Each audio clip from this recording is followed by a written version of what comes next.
Whoopsies, it's me, Tony Bomboni ASMR. Welcome back to your session. So before this begins, if you could just hit that subscribe button down below, tap the notification bell, and hit all notifications. And check my website, tonybomboni.com. I do offer services on there for you, like Reiki healing, tarot reading, coffee cup reading, candle wax reading, everything else. Oh my god, I have so many services on there. It's crazy. OnlyFans, Patreon, Cameo, book, merchandise, everything. ASMR albums. Go check it all out for you. Okay, so let's begin. Today I will be reading public domain poetry. So this is royalty free to protect me. Okay, so let's begin. I just went ahead and went on poets.org, and this is where they offer poems for your poetry project. Say that 20 times fast. Public domain. Poems for your poetry project. Poems for your poetry project. That's hard to say 10 times fast. The first one that shows up just on the top is A Jellyfish by Marianne Moore. Alright, I went on another website and I just found a bunch of weird ones that didn't make sense. I was like, I don't want to read stuff that is hard to understand. I don't like poetry that's hard to understand. I like poetry that makes your mind think, but not to the point of just total confusion. So here we go. Visible, invisible. So this is about a jellyfish. A fluctuating charm. An amber-colored amethyst. Inhabits it your arm.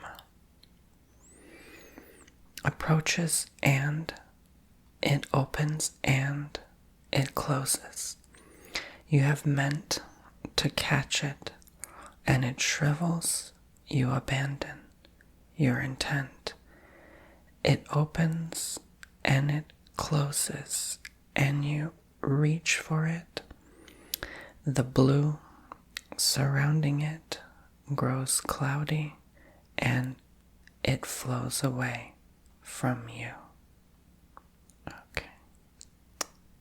I feel like someone's supposed to clap, like, when you do that stand-up poetry or like,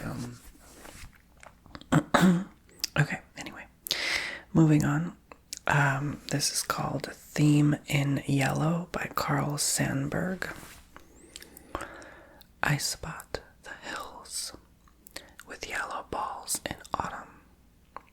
I light the prairie cornfields, orange and tawny gold clusters, and I am called pumpkins on the last of October, when dusk is fallen. Children join hands and circle around me, singing ghost songs and love to the harvest moon. I am a jack-o'-lantern with terrible teeth, and the children know I am fooling. Alright, interpret it as you will. Poetry is nice because it's definitely like art. You just have different interpretations. Okay, this next one is called Clouds, and it's by an anonymous person. White sheep on a blue hill. When the wind stops, you all stand still. When the wind blows, you walk away slow. White sheep, where do you go? Alright, this one's a bit longer. It's called My Shadow by Robert Louis Stevenson. I have a little shadow that goes in and out with me, and what can be the use of him is more than I can see. He is very, very like me from the heels up to the head, and I see him jump before me when I jump into my bed. The funniest thing about him is the way he likes to grow, not at all like proper children, which is always very slow, for he sometimes shoots up taller like an Indian rubber ball, and he sometimes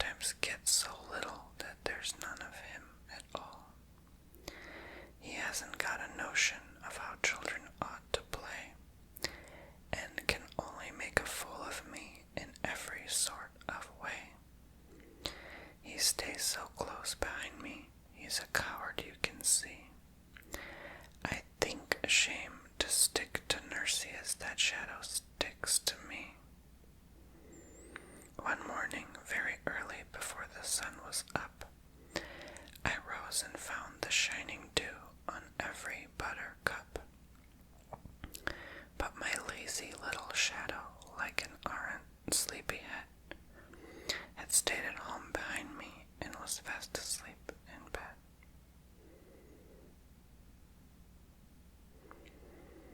The next one is called The Tiger, but it's The Tiger with a Y, not an I, by William Blake. Tiger, tiger, burning bright in the forests of the night, what immortal hand or eye could frame thy fearful symmetry?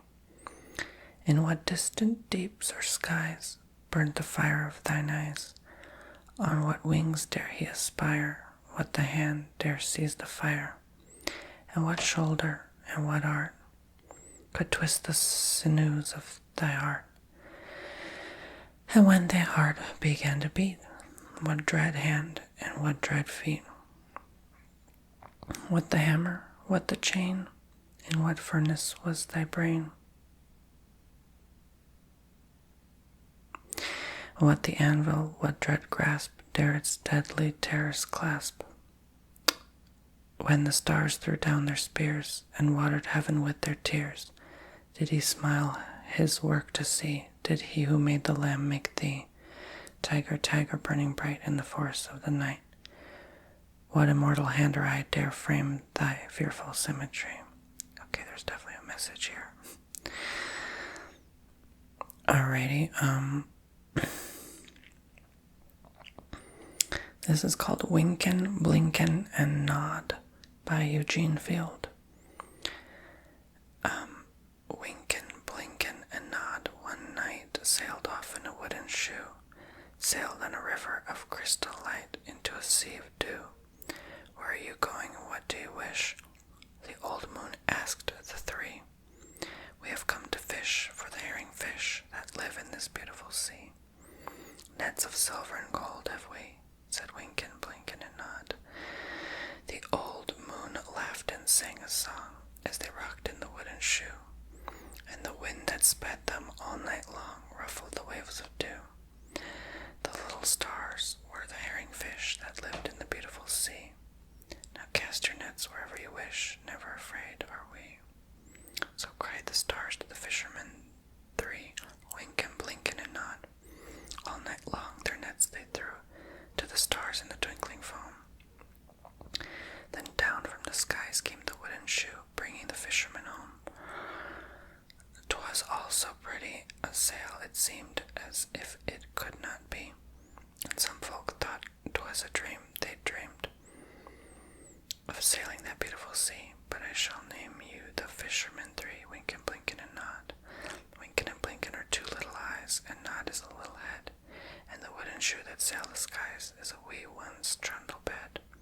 So shut your eyes while mother sings the wonderful sights that be, and you shall see the beautiful things as you rock in the misty sea, where the old shoe rocked the fishermen three, Winken, Blinken, and Nod. This one is called Who Has Seen the Wind by Christina Rossetti. Who has seen the wind? Neither I nor you. But when the leaves hang trembling, the wind is passing through. Who has seen the wind? Neither you nor I. But when the trees bow down their heads, the wind is passing by. I love it, and it's so short, sweet, simple, and easy to understand. This one is Bed in Summer by Robert Louis Stevenson. In winter I get up at night and dress by yellow candlelight. In summer, quite the other way, I have to go to bed by day. I have to go to bed and see the birds still hopping on the tree, or hear the grown-up people's feet still going past me in the street. And does it not seem hard to you when all the sky is clear and blue, and I should like so much to play to have to go to bed by day? That was a burp. That wasn't part of the poetry. The Convergence of the Dwayne by Thomas Hardy. Lines on the loss of the Titanic. Okay. In a solitude of the sea, deep from human vanity, and the pride of life that planned her, stilly couches she. Steel chambers light the pyres of her salamandrine fires, cold currents thread and turn to rhythmic tidal lyres. Over the mirrors meant to glass the opulent, the sea worm crawls, grotesque, slimed, dumb, and indifferent. Jewels enjoy design to ravish the sensuous mind. Lie lightless, all their sparkles bleared and black and blind.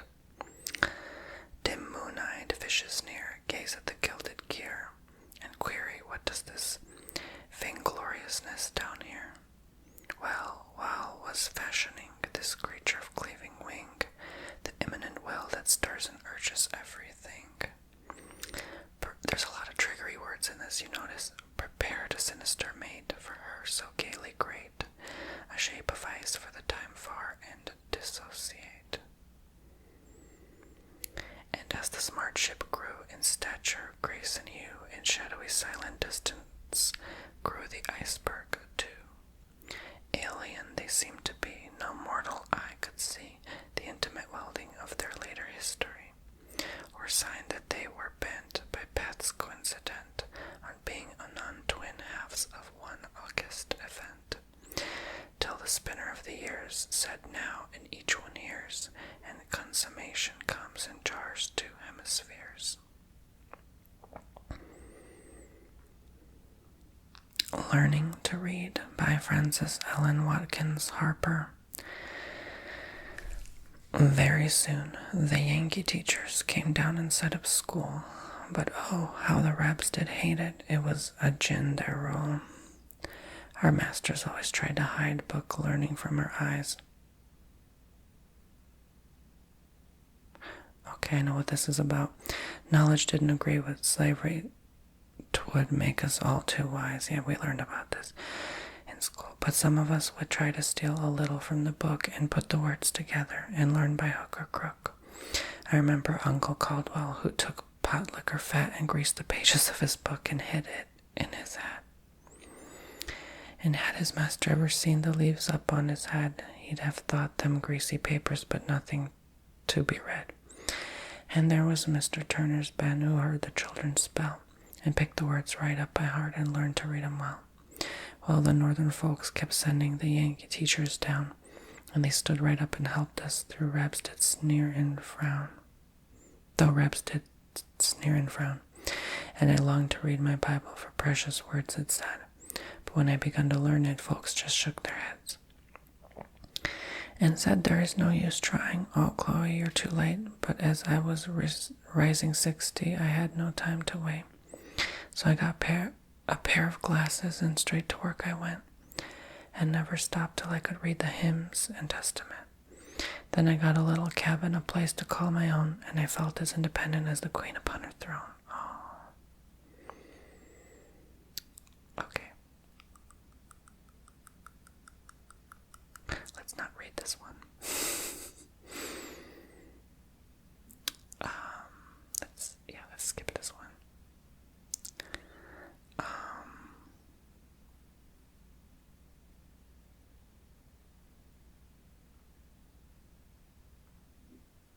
Okay. Oh, Captain, my Captain, Walt Whitman. Oh, Captain, my Captain, our fearful trip is done. The ship has weathered every wreck. The prize we sought is won.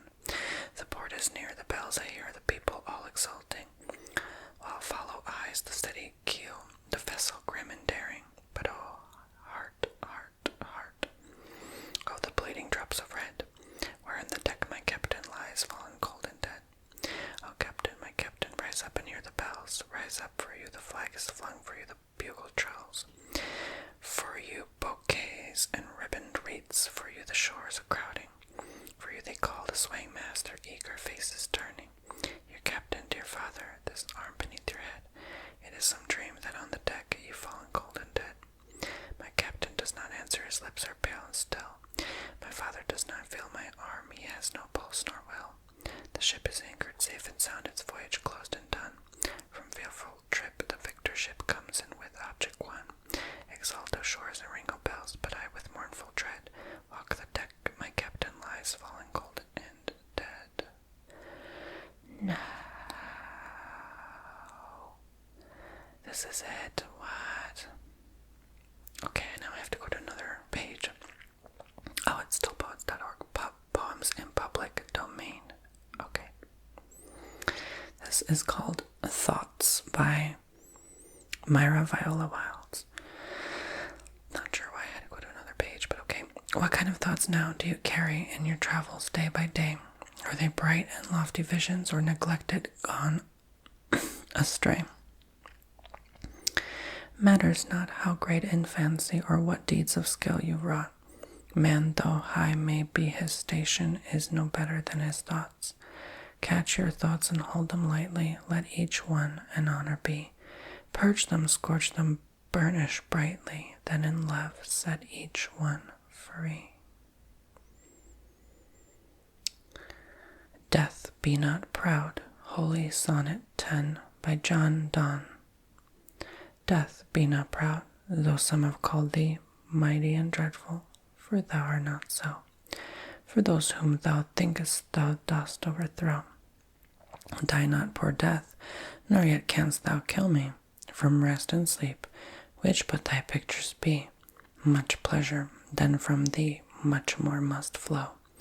And soonest our best men with thee do go, rest of their bones and souls' delivery. Thou art slave to fate, chance, kings, and desperate men, and dost with poison, war, and sickness dwell, and popular charms can make us sleep as well. And better than thy stroke, why swellest thou then? One short sleep past, we wake eternally, and death shall be no more. Death, thou shalt die. Okay. We never know how high we are. 1176 by Emily Dickinson. We never know how high we are till we are called to rise, and then, if we are true to plan, our statures touch the skies. The heroism we recite would be a daily thing, did not ourselves the cubits warp for fear to be a king. Is this really it? Oh my gosh, now I have to go to another page.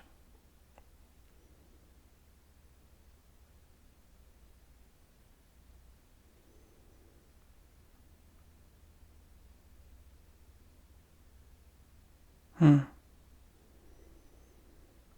don't know what to press. Poems in the public domain, I guess. No, that's not it. Where do you find public domain poetry? I think that's everything.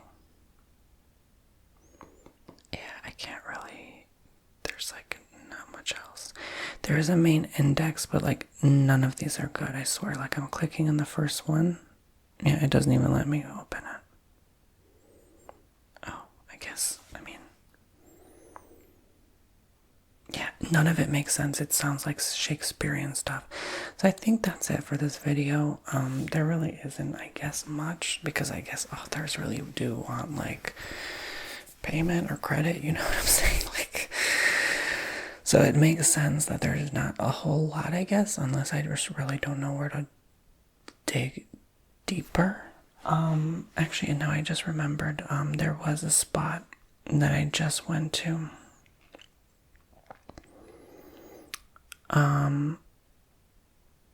No, yeah, I think that's it. I'm surprised. Like, there's not more than this, I guess. But anyway, thank you for listening. I hope you enjoyed. Hey, if you want more of this kind of video, I can do my research and check out even more. So, bye guys. I'll make a longer one some other time.